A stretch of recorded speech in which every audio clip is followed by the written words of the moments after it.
ilmu-ilmu yang aku tengok dekat media sosial, apa yang mereka lakukan ni. Assalamualaikum warahmatullahi wabarakatuh. Welcome back to my channel Syawak Anaki. So di mana yang belum subscribe channel aku, subscribe sekarang. Kerana subscribe itu percuma saja, dan juga korang akan dapat notification jika aku upload video-video yang menarik akan datang.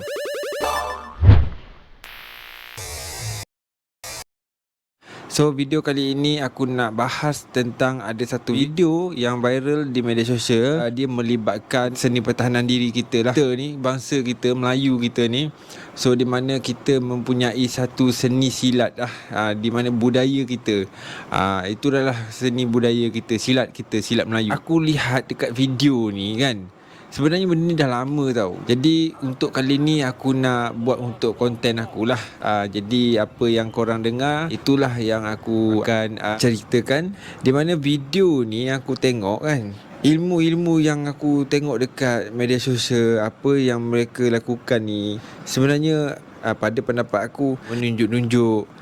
Dan juga macam kita pernah melalui usia yang muda, kita pernah lalui zaman kanak-kanak.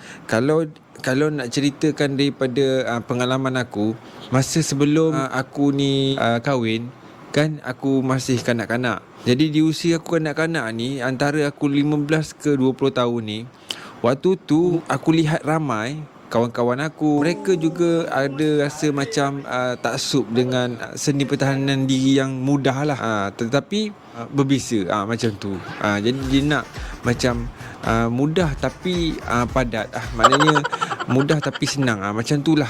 Dah anggapan dia lah, orang nak kerja ni, orang Melayu kita ni nak kerja mudah aje, dia tak nak kerja susah, betul tak? Maknanya dia cakap je dia nak jadi, macam tu. Umpama macamnya kita pukul sekali dia dah pingsan, macam tu. Jadi mana video kali ni aku lihat, dia membuat satu pertunjukan di depan orang ramai tau. Dia menunjuk di mana ilmu kebatinan dia di depan orang ramai. Jadi kalau macam kita ni, pendapat kita orang ramai ni, ataupun kita punya persepsi, di mana dia tunjuk ni, dia tidak memberi apa-apa pun amaran ataupun teguran, di mana untuk kanak-kanak ataupun untuk orang yang muda ni, apakah jaminan yang tidak boleh mereka ikut. Tapi bila dah tunjuk public macam ni, dia automatik. Sebab budak-budak sekarang ni semua dah ada handphone. Jadi apabila mereka melihat benda-benda yang macam ni, pun lari akidah ataupun hilang akhlak dia. Jadi sebab benda-benda yang macam ni membahayakan kita lah sebenarnya, dan juga persepsi mereka. Sebab seperti yang saya cakap, saya pun pernah lalui usia yang muda.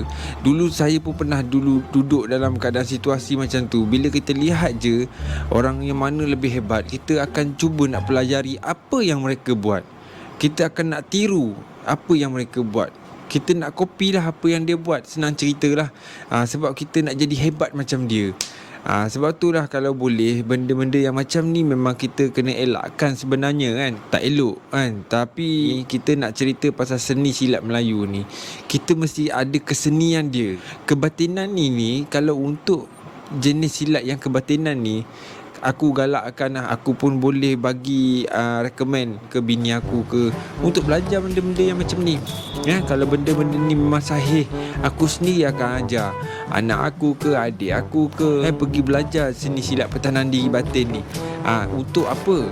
Untuk mereka ni, andai katalah pergi jalan-jalan, nakkan diri daripada ditimpa masalah. Banyak sangat benda-benda yang berlaku.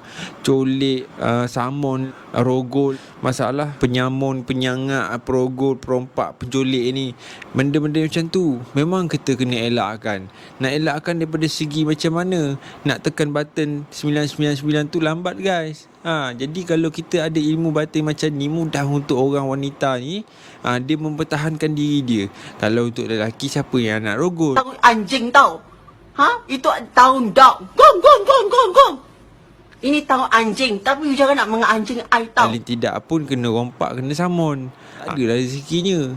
Tapi kalau yang perempuan ni macam mana kalau hilang maruah dia? Jadi nak elakkan benda-benda yang tidak diingini berlaku. Kalau benda tu memang kita tahu betul boleh kan. Sebab setahu aku dulu masa aku belajar silat pun mesti kena ada asas dia. Pecah botol guna tapak tangan, pecah batu guna tangan, lepas tu bergulung dekat atas batu tar, macam-macam lah. Jadi kalau dah macam ni, mudahnya nak silat, betul tak? Kalau macam tu dah boleh masuk lah Olimpik dalam Malaysia ni. Ini bukannya orang kata tak tahulah anak murid Long Tiger ke, ataupun mana siapa yang belajar dengan Long Tiger sebenarnya, dia ke, kita ke, siapa yang belajar dengan Long Tiger ni.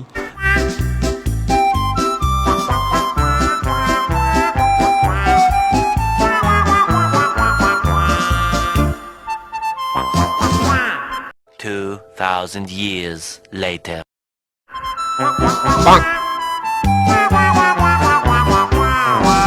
Tapi jangan sampai Long Tiger tahu benda-benda ni kan, akan jadi masalah. Jadi sebenarnya bukan aku nak mempelekehkan atau nak mempersendakan scene silat Melayu ni ataupun silat kita ni. Cuma aku nak tegur daripada segi persepsi lah, kan, daripada benda-benda yang salah faham ni lah. Membuatkan persepsi kanak-kanak ataupun yang mana kita tak tahu kan, di bawah jagaan ibu bapa ni kadang-kadang kecuaian tu berlaku juga. Kadang-kadang kecuaian tu yang membuatkan anak kita ni dah jadi macam belajar benda yang bukan-bukan. Zaman sekarang ni pula zaman teknologi, itu yang kita bimbang anak-anak kita, cucu kita esok-esok kan. Jadi pesanan aku inilah yang mana kalau boleh bataskanlah daripada apa yang kita nak lakukan untuk masyarakat lah. Mungkin mesej aku ni tak sampai kepada dia, tapi mungkin dapat membantulah untuk orang-orang kita. Sebab aku pernah dulu satu hari tu aku berniaga kan, aku kedai makan aku kan, aku berniaga. Dulu aku ada kedai makan. Ini cerita betul, aku berani sumpah ni. Ini bukan reka-reka lah, ini cerita betul. Pak saudara aku jadi saksi. Dia sendiri ada pada hari kejadian tu lah, di mana ada seorang ni yang aku tak boleh nak sebut nama dia. Dia datang kat kedai aku, dia nak ajar aku benda yang sama seperti mana video yang korang tengok tadi lah. Jadi di mana dia ambil satu botol ni, dia masukkan satu semangat, katanya dia masukkan semangat dekat situ kan. Waktu tu kedai aku tak ada orang, dah nak tutup. Dia kata dia akan masukkan semangat kat situ, lepas tu dia akan gantung dekat kedai aku tu kan. Lepas tu dia tahu dia baca apa kan, aku pun tak tahulah. Jadi dia cakap kat aku, dia suruh aku ni timbulkan kebencian, kemarahan, semua benda lah yang ada lah, benda-benda yang tak elok lah. Maknanya kebencian, kemarahan, apa-apa lah kan. Dia suruh aku naik kan, suruh aku marah, betul-betul marah. Lepas tu dia suruh aku tumbuk botol tu. Lepas tu kan aku nak tumbuk botol tu kan. Lepas tu dengan benci aku semua yang aku timbulkan tu kan, aku tumbuk tu botol tu kan. Aku tak tahu pecah ke tak pecah, tali putus.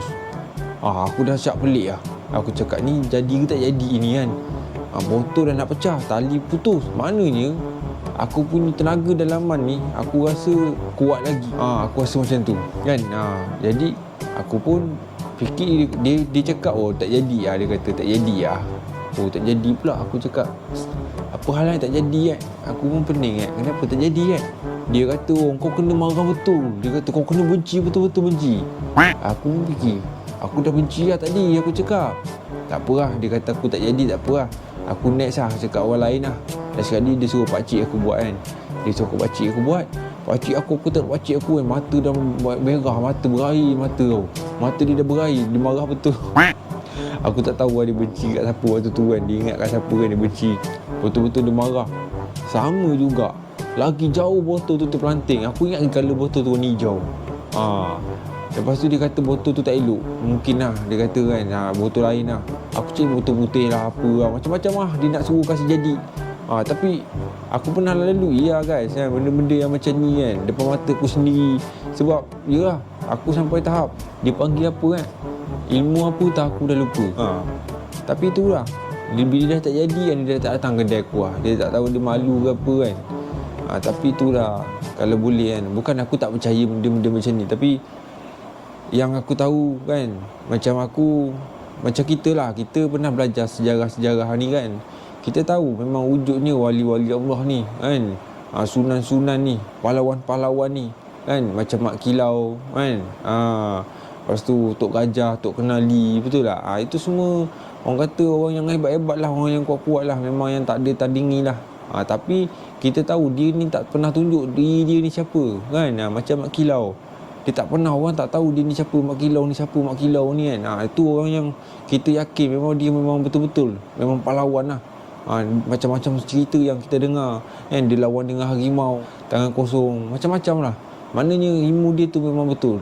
Tapi apabila dia dah tunjuk dengan cara macam public ni dah lain guys. Bila dah tunjuk dengan secara public ni memang dah lain. Benda ni dah jadi macam tak tahu aku nak cakap, dia dah macam Tok Guru yang ni korang tengok ni ni lah. Maknanya Tok Guru ni yang macam tu lah umpamanya.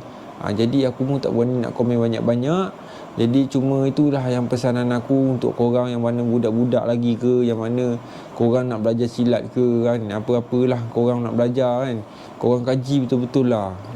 Langgar akidah ke, langgar akhlak ke tidak ke kan, ada menggunakan apa-apa ayat-ayat yang tidak ada kaitan dengan Islam ke.